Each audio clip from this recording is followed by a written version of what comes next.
오늘도 주님의 은혜가 말씀 중에 여러분과 함께 하시기를 예수 이름으로 축복합니다. 아멘. 여러분 참 추석길을 돌아오느라 고생하셨죠. 저도 가는 길에 한 7시간 정도 걸렸는데요.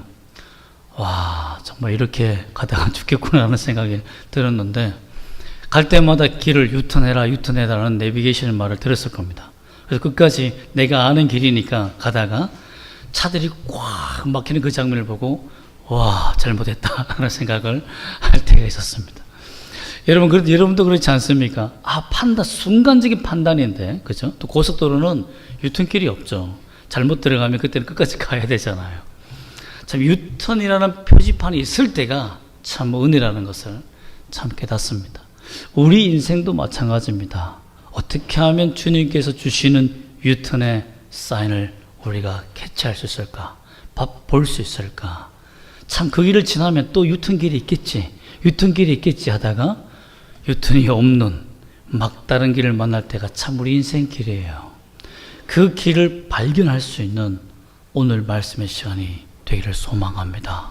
어떻게 하면 우리는 악한 길에서 죄악의 길에서 돌이킬 수 있을까요? 39절에 보면 다윗은 나발이라는 악한 자를 죽일 수 있는 기회를 버린 것이 하나님의 은혜였다라고 말합니다. 나발을 죽일 수 있었는데 나발을 살려줬다. 전 나발이라는 사람이 어떤 사람이길래 이 죽음의 기회를 내가 놓아준 것, 즉 살려준 것이 왜 은혜의 기회였다라고 말할 수 있었을까요? 여러분, 당시 이스라엘은 큰 비통에 빠지게 됩니다. 25장 1절 말씀에 돌아가서 잠깐 보면 어떤 일이 일어났냐면 사무엘이 죽습니다. 사무엘이 죽어요. 사무엘이 누굽니까? 이스라엘의 가장 큰 제사장이요 사사였습니다. 사사가 뭐죠? 판사로서 하나님의 성령을 순간적으로 받아서 어떤 전쟁과 이스라엘 전쟁이 있으면 그 위기에서 건지는 지도자가 아닙니까? 그 지도자가 나이 많아서 이제 죽음을 맞이하게 되었다는 것입니다.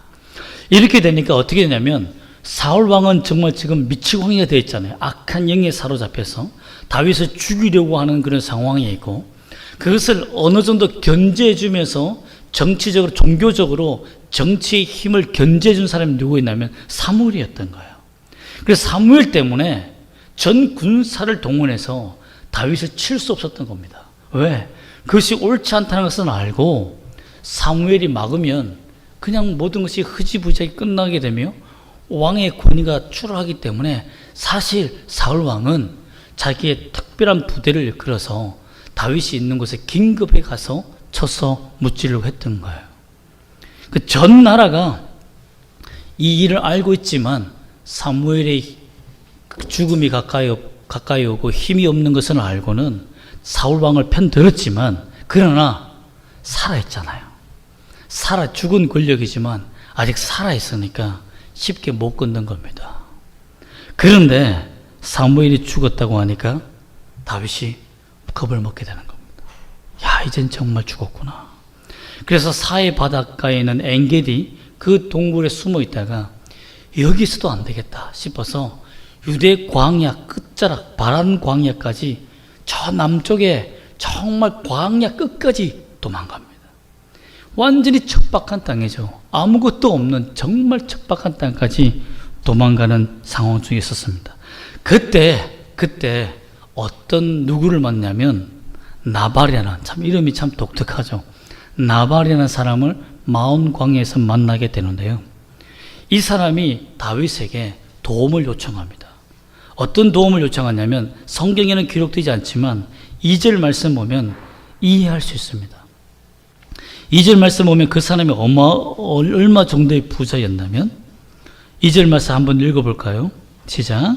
마온에 한 사람이 있는데 그의 생업이 갈멜에 있고 심히 부하여 양이 3,000마리요 염소가 1,000마리이므로 그가 갈멜에서 그의 양털을 깎고 있었으니, 이 말이 뭐냐면요, 어마어마한 부자들은 그 당시 중앙 집권화된 군사들이 아니었기 때문에, 그래서 사울 왕이 전체 나라를 군대로 포진하면서 지킬 수 있는 나라가 아니었기 때문에 항상 블레셋이 게릴라 전투로 오면 공격당할 수 있는 상황이어서 자기 재산을 지키기 위해 부자들은 용병을 샀습니다.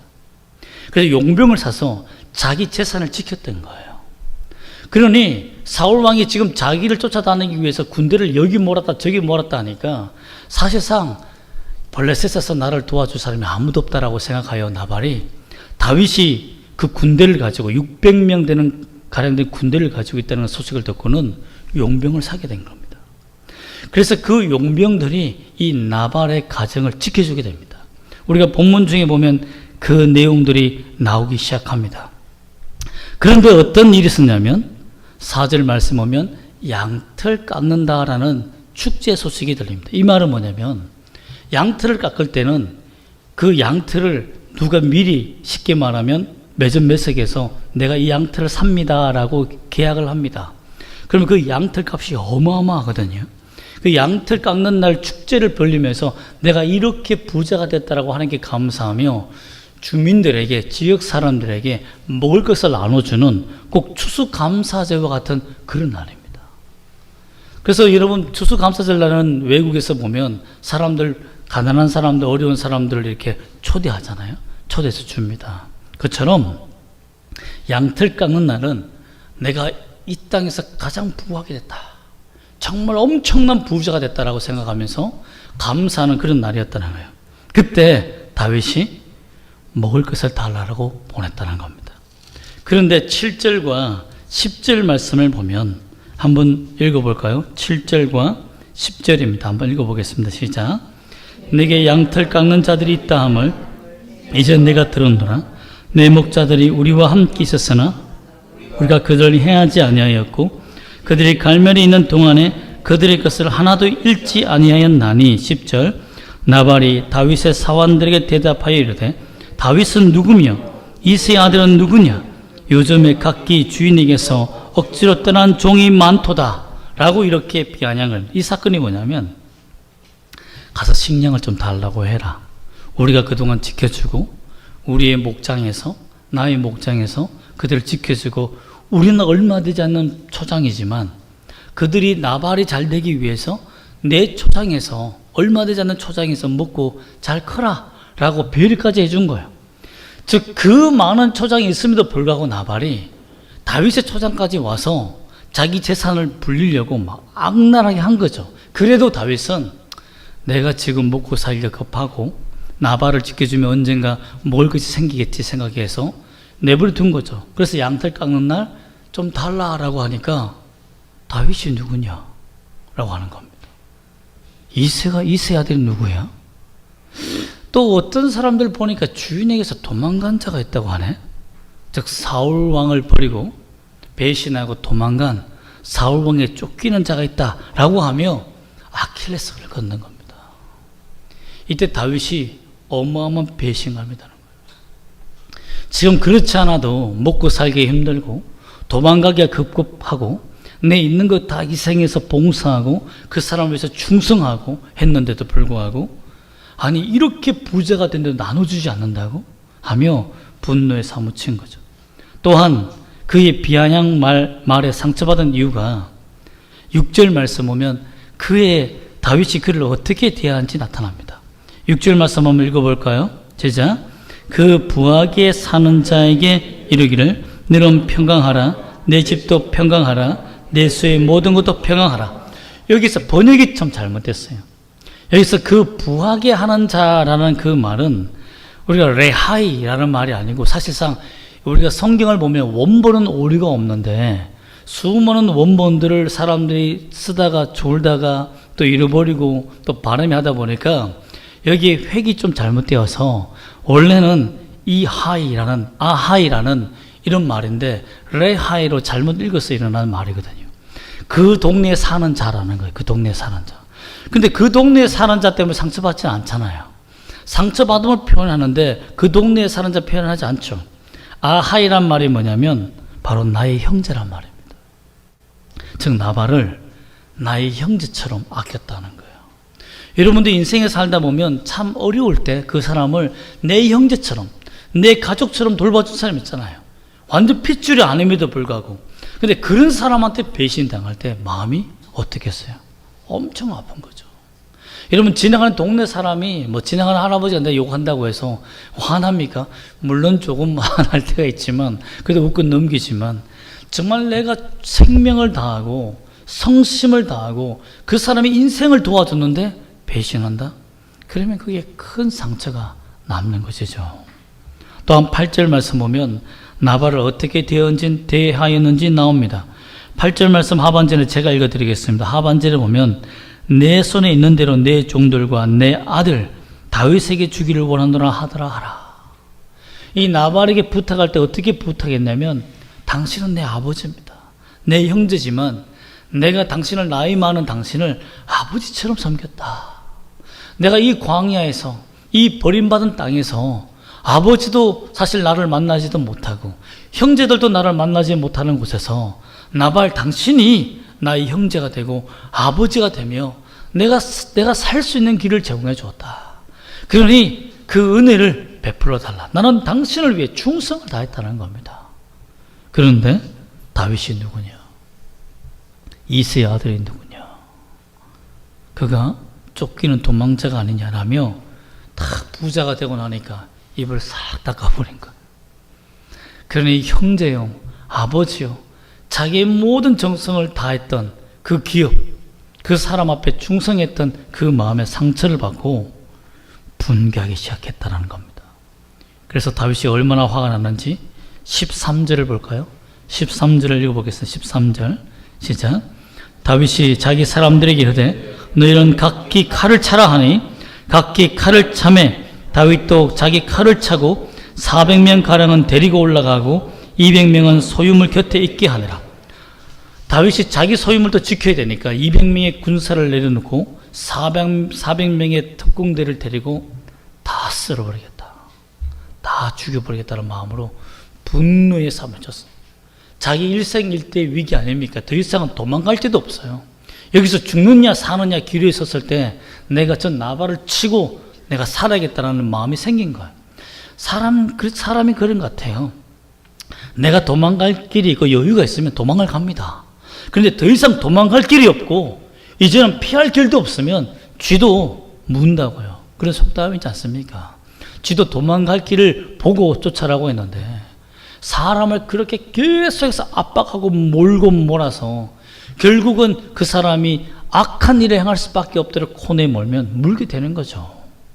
이런 상황에 빠져 있었다는 것입니다. 자신이 가진 무기, 자신이 가진 군대로 다윗은 보복하려고 한 거예요. 힘이 있으니까 그 권력을 사용을 한 거죠. 그런데 이것이 하나님 보기에 옳습니까? 절대 옳지 않지 않습니까? 원수를 갚는 것과 좀 전에 지난주에 누굴 살려주었습니까? 가장 강력한 원수 사울 왕을 살려주었던 그 다윗이 그 은혜의 마음을 다 잊어버리고 원수 같겠다고 눈이 혈안이 되어서 칼 들고 덤벼드는 이 모습에 과연 하나님 기뻐하시겠습니까?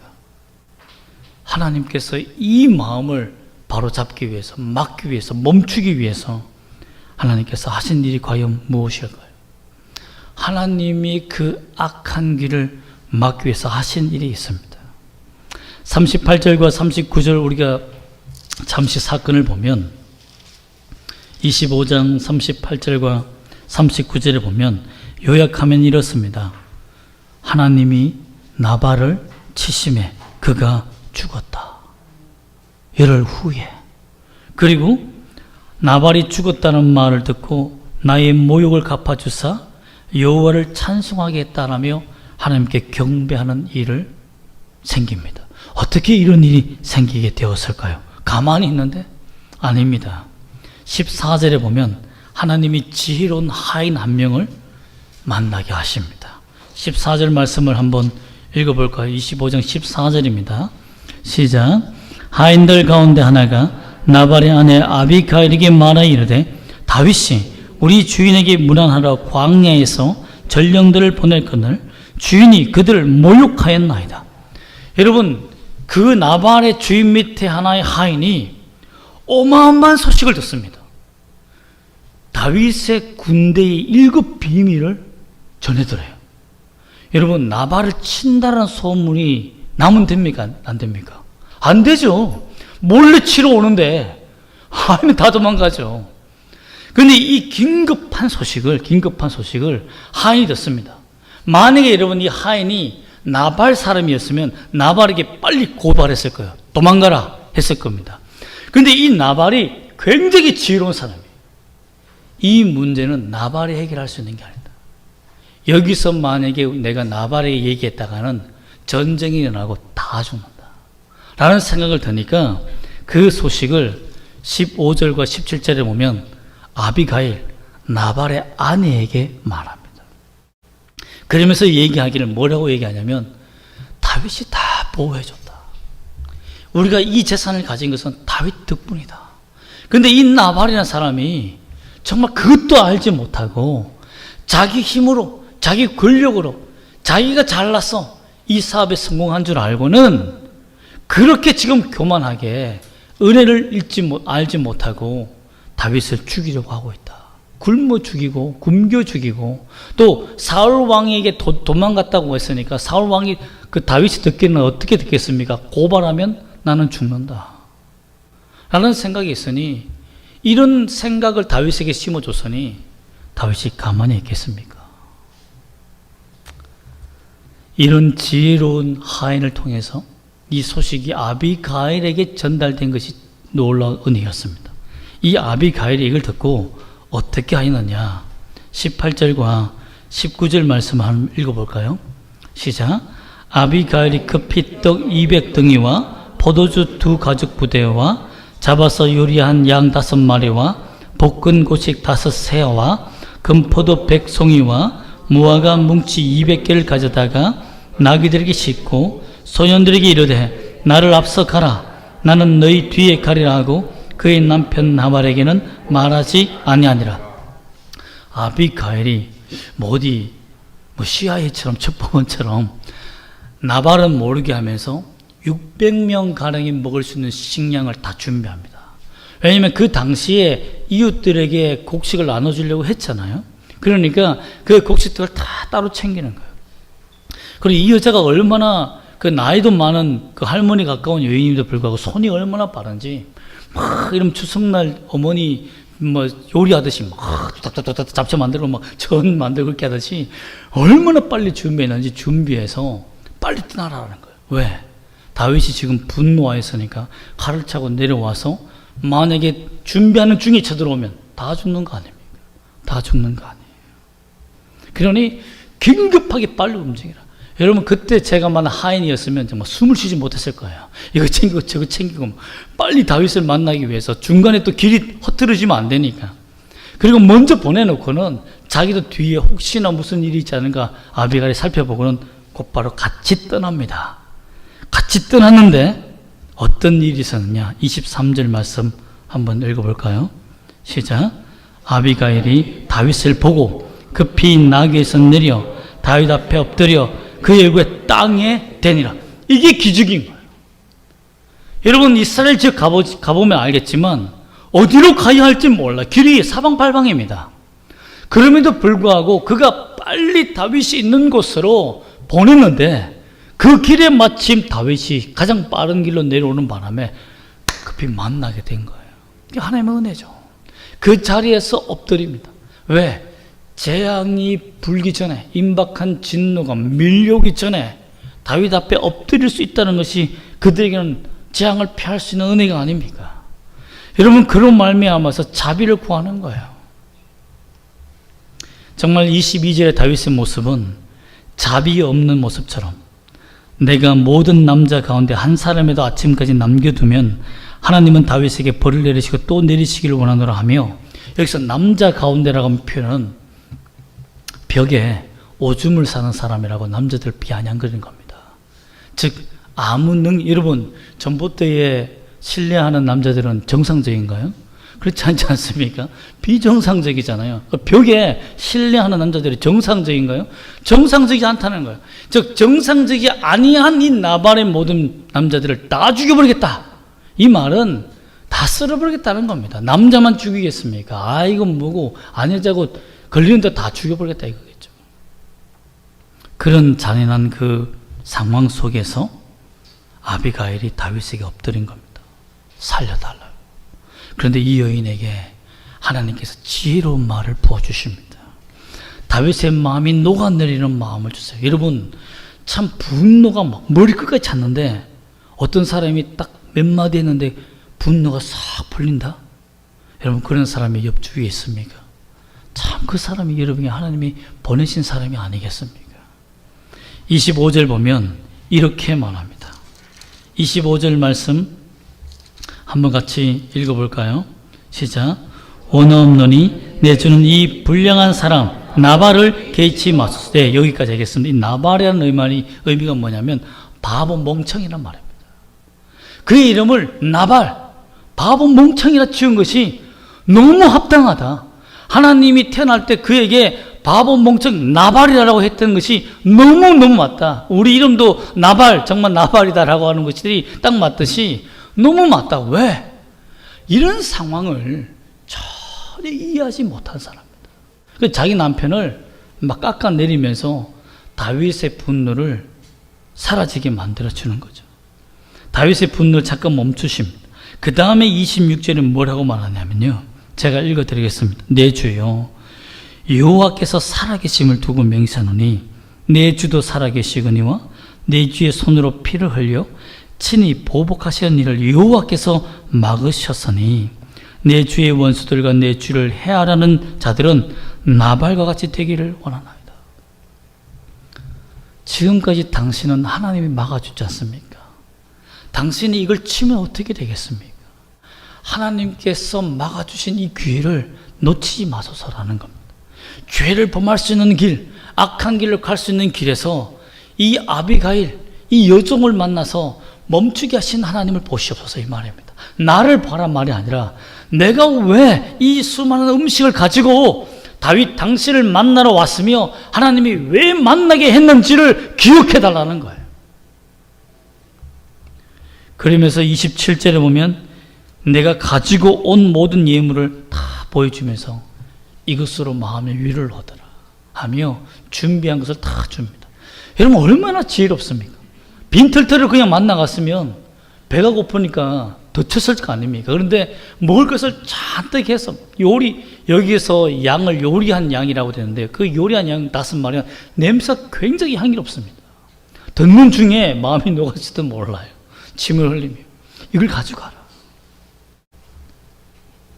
사람이 우리도 그랬습니다. 목사님들이 회의할 때 보면 먹고 하자. 먹지 않고 회의하면 싸운다라고 해서 먹는 것이 얼마나 중요합니까? 그래요. 목사님들과 장로님들이 당회할 때 왜 식사를 먼저 하고 한 줄 아십니까? 식사를 하지 않고 하면요 배가 고파가지고 성질이 나요. 당이 떨어져서.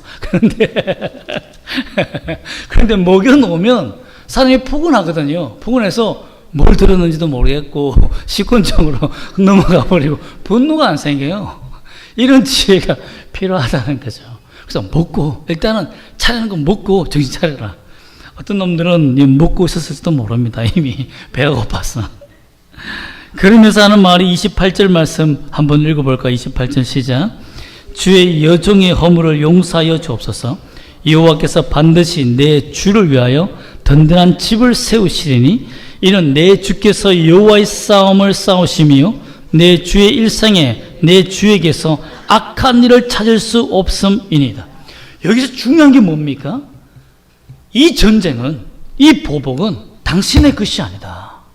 하나님께 달려있는 것이며 지금까지 당신 생명은 생명 싸개로 쌓여준, 아기를 이렇게 엄마가 이렇게 보자기로 싸지 않습니까? 똑같이 이스라엘도 똑같아요. 우리나라처럼 다 이렇게 쌉니다. 싸듯이 하나님이 당신을 아기처럼 이렇게 싸주지 않았느냐. 그래서 지금까지 생명을 보존하고 왔는데 여기에서 그 하나님의 보호하심을 놓쳐버리고 당신이 가지고 있는 무기, 사람들을 가지고 만약에 보복한다면 하나님 대신 당신이 심판자가 되는 게 아니에요. 그러면 하나님을 버리는 것이 아니에요. 하나님께 맡겨라. 나발은 하나님이 치신다. 그리고 당신의 나라가 든든히 세워진다는 그 예언을 믿으라 이겁니다. 이 아비가일이 얼마나 뛰어난 여자입니까? 주변에 일어나는 모든 소문을 다 듣는 거예요. 옛날에 보면 우리 그 일제시대의 기생들 보면 모든 나라의 첩보들을 다 듣고는 거기에서 모든 독립군들을 막 이렇게 섬길 수 있는 기회가 생기잖아요. 그처럼 아비가일이 주변에 이 나라의 모든 상황을 다 아는 거예요. 다윗의 예언, 다윗의 상황, 다윗이 어떤 사람인지, 600명이 있는지, 어디 있는지, 이런 군사 기밀을 다 알고 있는 거예요, 이 여인이. 그러면서 이 여인이 그 마음의 핵심을 찔러주는 겁니다. 하나님께서 당신의 나라를 세우기 때문에 조급해하지 말라. 조급해하지 말라. 여러분, 이게 키입니다. 우리가요, 문제를 해결하기 위해서 어떤 조금의 문제 해결할 수 있는 힘이 있으면 그걸 사용하면 안 돼요. 먼저 뭘 해야 됩니까? 하나님을 기다려야 됩니다. 하나님 앞에 기도할 수 있어야 돼요.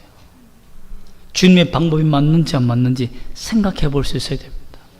우리는요, 내 방법이 있으면 다 씁니다. 다 쓰고 다 썼잖아요. 이제 방법이 없으니까 당신이 하세요. 이렇게 말합니다. 그러나 하나님은 먼저 주님 앞에 엎드리기를 원해요. 나의 분노, 나의 두려움, 나의 염려를 다 내려놓기를 원합니다. 스탑하기를 원하는 거예요. 멈춰라, 멈춰라. 결국 이로 말미암아서 29절에 있는 말씀처럼 생명싸개 속에 쌓였을 것이요 내 주의 원수들의 생명은 물매로 던지듯 여호와께서 그것을 던지시리라. 이 구절을 보면 누가 생각납니까? 물매로 던지듯 여호와께서 그것을 던지시리라. 생명싸개는 사울 왕에서 보호해 주신 거고, 물매라는 단어를 들으면 다윗이 골리앗을 때려 죽인 장면이 생각나잖아요. 즉, 이 아비가일은요, 다윗의 마음을 어떻게 하면 녹이는지 너무 잘 알았던 거예요. 다윗의 아킬레스건은 골리앗과 싸웠던 그 장면, 그리고 사울 왕을 피하겠다는 그 하나님, 그것만 얘기하면 이 사람의 분노는 다 날아가 버린다는 걸 아는 겁니다. 참, 여러분, 이런 지혜로운 남자와 여자를 만나기를 소망합니다. 만나기만 하면 화가 나고 보기만 해도 화딱지가 나는 그런 사람이 아니라 정말 내 분노를 녹아내릴 수 있는 공동체. 참, 주의 교회 찾아오면 저 사람만 보면, 저분만 보면, 저 지사님과 권사님만 보면, 장로님만 보면 막 내 마음에 기쁨이 넘치는, 근데 저 사람 뒤통수만 보면 괜히 왔네, 이런 생각이 들면 어떻게 교회 공동체가 쓰겠습니까? 여러분, 아비가일은 하나님의 은혜를 다윗이 다시 깨달을 수 있도록 은혜를 주었다는 겁니다. 그렇게 되니까 다윗의 이 말에 감동을 먹은 다윗이 32절과 35절을 보면, 제가 요약해 드리겠습니다. 32절에 보면 하나님을 찬송하게 됩니다.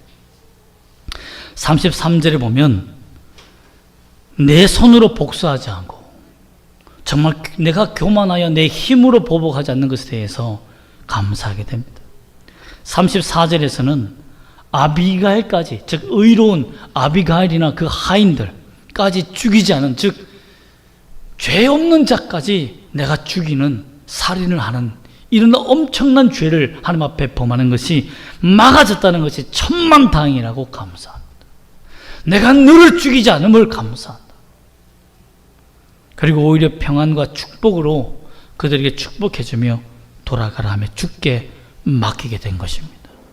그러면 다윗이 칼을 다시 집어넣고 돌아가자, 회군해라, 유턴하게 된 것입니다. 자기 길로 돌아가게 된 다윗, 유턴하게 된 다윗은 하나님이 보내주신 사람을 만났기 때문에 그래서 돌아가게 된 거예요. 여러분도 그러한 은혜가 있기를 원합니다. 죄의 귀를 멈출 수 있는, 하나님 나의 죄악의 길을 멈출 수 있는 기회를 달라고, 은혜를 달라고, 그런 사람들을 만나게 해달라고. 여러분, 어떤 사람은 같이 원수 갚음에 보복하며 죄를 짓는데 함께 동참하고 부추기는 사람들이 있습니다. 그 길을 따라가서는 안 돼요. 거기서 나오는 게 낫습니다. 거기서 벗어나는 게 나아요. 다윗은 이를 통해서 엄청난 축복을 받습니다. 우리가 좀 전에 읽었지만 누가 열흘 만에 죽습니까? 나발이 열흘 이후에 죽습니다. 참 이게 기적이에요. 나는 손 안 댔어요. 그런데 어떻게 죽었느냐? 아비가일이 36절과 38절에 사람을 살리는 혀도 있지만 사람을 한번 죽이고자 하면 죽이는 혀도 있습니다. 이 아비가일이 얼마나 무서운지요. 그가 아비가일이 나발에게 돌아와서 36절과 37절에 이렇게 36절에 이렇게 말합니다. 아비가일이 나발에게 돌아오니 그가 왕의 잔치와 같은 잔치를 그에게 배설하고 크게 취하여 마음에 기뻐함으로 아비가일이 밝은 아침까지는 아무 말도 하지 아니하다가 포도주에 깬 후에 술 취할 때 말하면 듣겠습니까? 그 술이 다 깨서 제정신일 때 심장을 찌릅니다. 그의 아내가 그에게 이 일을 말하며 너 죽을 뻔했다 이거예요. 나 아니면 너 죽었다. 칼날이 문 앞까지 왔다. 이 말 하니까 나발이 낙담을 합니다. 이게 낙담이라는 건 뭐냐면 이제는 모든 것에서 내가 끊어졌다는 말인데 이 말은 뭐냐면 다윗의 보호가 이제 없겠구나. 이제 정신 차린 거예요. 다윗의 용병이 없으면 그 다음 농사는 누가 짓습니까? 지금의 농사는 부자가 되었지만 그 다음에 양들과 염소는 누가 키웁니까? 그렇잖아요. 다윗이 지켜줘야 되잖아요. 이제 제정신 들어온 거예요. 다윗이 나를 싫어하고 내게 원한이 있다는 마음 듣고 이런 고통이 있다 들으니까 그만 그 상태에서 뇌사 상태가 되어버린 거예요. 이럴 동안 기절해 있다가 그 생명을 하나님이 데려가 보신 겁니다. 이 소식을 다윗이 듣게 되었다는 겁니다. 그때 다윗이 무릎을 쳤겠죠. 내가 손댔으면 어찌할 뻔했던가. 하나님이 하실 일보다 내가 먼저 움직였더라면 어찌 되었던가. 왕이 못됐겠죠. 이때에 다윗은 굉장히 나이가 많은 연상임에도 불구하고 한 20, 30세 차이가 나는 여인임에도 불구하고 청혼장을 보냅니다. 나와 결혼해달라. 당신이라면 내 마음의 분노와 죄악에서 돌이킬 수 있는 사람이다 라고 해서 그 여인에게 청첩장을 보내어서 결혼할 수 있도록 은혜를 구합니다. 그래서 아비가일이 낳은 왕자 이름이 뭐냐면 다윗의 둘째 아들 길르압입니다. 길르압. 암논이나 아도니나 압살롬은 다 나중에 반역에서 죽습니다. 근데 길르압은 뭐냐면 아무것도 아닌 것처럼이라는 이름인데요. 즉 절제하다는 이름인데요. 어머니가 말한 거예요. 너는 정치에 입문하지 말라. 권력을 탐하지 말라. 그래서 권력의 자리에서 물러나 있어요. 죽지 않습니다. 이만큼 엄마가 지혜로웠어요. 다윗을 통해서 아비가일을 얻었고 아비가일을 통해서 다 죽었을 때 길라압은 그래도 살아남고 솔로몬이 왕위가 될 때까지 도와주는 사람으로 살게 되는 것이죠. 아비가일 때문에 다윗은 또한 처녀 5명을 또 데리고 그 중에 1명을 선택하여서 또 자식을 낳으며 결혼 생활할 수 있는 은혜를 누리게 됩니다. 여러분 참 남자든 여자든 훌륭한 믿음의 배우자를 그리고 자기의 마음을 잘 이해하고 마음을 하나님께로 인도할 수 있는 배우자를 만나는 것이 복이라는 것을 믿기를 소망합니다. 다 여러분 그런 사람들을 만났지요? 네, 웃는 거 보니까 아닌 것 같네요. 주의 은혜가 있기를 소망드립니다. 하나님의 은혜는 바리게이트와 같습니다. 여러분 위험한 상태나 길이 위험할 때 바리게이트가 쳐 있죠. 가지 말라. 디투어를 하라고 또는 유턴하라고 길을 돌아가라고 얘기합니다. 그 은혜의 바리게이트가 내게 보일 때 반드시 순종하고 돌아서기를 바랍니다. 그것이 주의 말씀이에요. 하나님의 말씀이 내게 떨어졌을 때 돌아서라. 돌아가는 길이 맞다 라고 했을 때는 아멘 하고 돌아서는 겁니다. 그래야만 멈춰설 수 있는 거예요. 아비가일 같은 하나님의 사람을 만나는 것은 사실 우리 인생의 기적에 가깝습니다. 기적에 가까워요. 그러면 여러분 이러한 사람을 달라고 또한 이러한 말씀을 달라고 이러한 은혜를 달라고 기도하시기를 소망합니다. 여러분 갓생이라는 말을 아십니까? God과 life라는 합성어인데요. 즉 하나님의 인생이 이런 의미가 아니고 타의 모범이 되는 신의 인생처럼 산다라는 그런 의미라고 하는데요. 그래서 MZ세대들은 이 갓생, 타의 모범이 되는 인생을 살기 위해서는 운동과 공부 여기에 목숨을 건다고 합니다. 그런데 우리의 갓생은 뭡니까? 그대로 단어를 표현하면 하나님과 동행하는 삶이잖아요. 하나님이 있는 삶이니까, 하나님이 존재하는 삶이 갓생이니까, 하나님이 함께하는 삶이니까 우리의 갓생은 뭡니까? 하나님의 말씀에 순종하며 주와 손잡고 살아가는 길이 아니겠습니까? 여러분, 이 은혜의 길을 놓치지 말기를 원합니다. 이 은혜의 길을 은혜에 머무는 삶은 다윗이 아비가일에게 하는 말씀을 생각해 보면 하나님의 나라 예언된 말씀을 기억하는 것입니다. 내가 하나님의 자녀임을 기억하는 거죠. 내가 골리앗과 사울 왕이 피했던 그 은혜를 기억하듯이 나를 어디에서 하나님이 건져내었는지를 다시 묵상하고 기억하는 거예요. 내가 언제 주님을 만났는지, 내가 언제 주님의 용서함을 받았는지, 그 기억을 다시 회상하는 거예요. 그리고 하나님, 그때 내게 만난 그 십자가와 그 은혜를 다시 붙들기를 원합니다라며 그 앞에 서는 겁니다. 십자가에서 죽으시고 부활하신 그 주님의 은혜와 영광, 내 모든 죄를 다 용서하시고 내 주님께 찾아오는 모든 사람마다 그 죄를 다 용서하실 수 있는 전능하신 은혜의 하나님을 여러분 오늘 이 시간 만나기를 소망합니다. 그래서 유턴하는 갓생의 인생이 되시기를 주 예수 이름으로 축복합니다. 아멘. 기도하겠습니다.